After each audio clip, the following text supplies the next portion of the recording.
માટે એનડીએ દ્વારા સંયુક્ત સંકલ્પ પત્ર કરાયું જારી।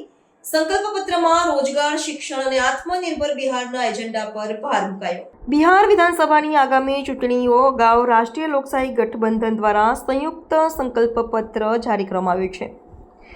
પટના ખાતે આયોજિત એક કાર્યક્રમમાં બિહારના મુખ્યમંત્રી નીતિશ કુમાર, ભારતીય જનતા પક્ષના રાષ્ટ્રીય અધ્યક્ષ જેપી નડ્ડા, પ્રદેશ ભાજપના ચૂંટણી પ્રભારી ધર્મેન્દ્ર પ્રધાન સહિત એનડીએના અન્ય અગ્રણી નેતાઓની હાજરીમાં સંકલ્પ પત્રનું વિમોચન કરવામાં આવ્યું હતું। આ સંયુક્ત દસ્તાવેજમાં ગઠબંધનને રાજ્યના સર્વાંગી વિકાસ, સુશાસન અને કલ્યાણકારી યોજનાઓ પર ભાર મૂક્યો છે।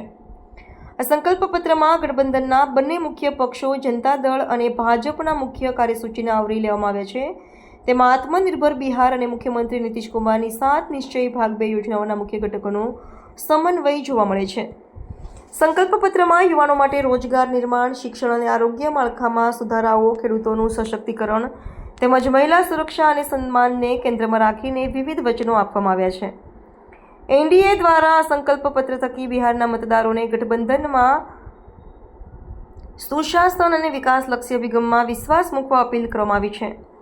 એનડીએ દ્વારા સંયુક્ત સંકલ્પ પત્રનું વિમોચન એવા સમયે થયું છે જ્યારે વિરોધ પક્ષ મહાગઠબંધનને પણ પોતાનો ચૂંટણી ઢંઢેરો જાહેર કરીને રોજગાર અને સરકારી સેવાઓમાં કાયમી ભરતી જેવા મુદ્દાઓ પર વચનો આપ્યા છે। એનડીએના નેતાઓએ વિશ્વાસ વ્યક્ત કર્યો છે કે તેમનો આ સંયુક્ત દસ્તાવેજ ગઠબંધનની મજબૂત એકતા અને સામાન્ય કાર્યસૂચિ દર્શાવે છે, જેના આધારે મતદારો ફરી એકવાર એનડીએના શાસનનો મોકો આપશે। આ સંકલ્પ પત્ર હવે ચૂંટણી પ્રચારમાં ગઠબંધનની મુખ્ય રણનીતિનું માધ્યમ બનશે।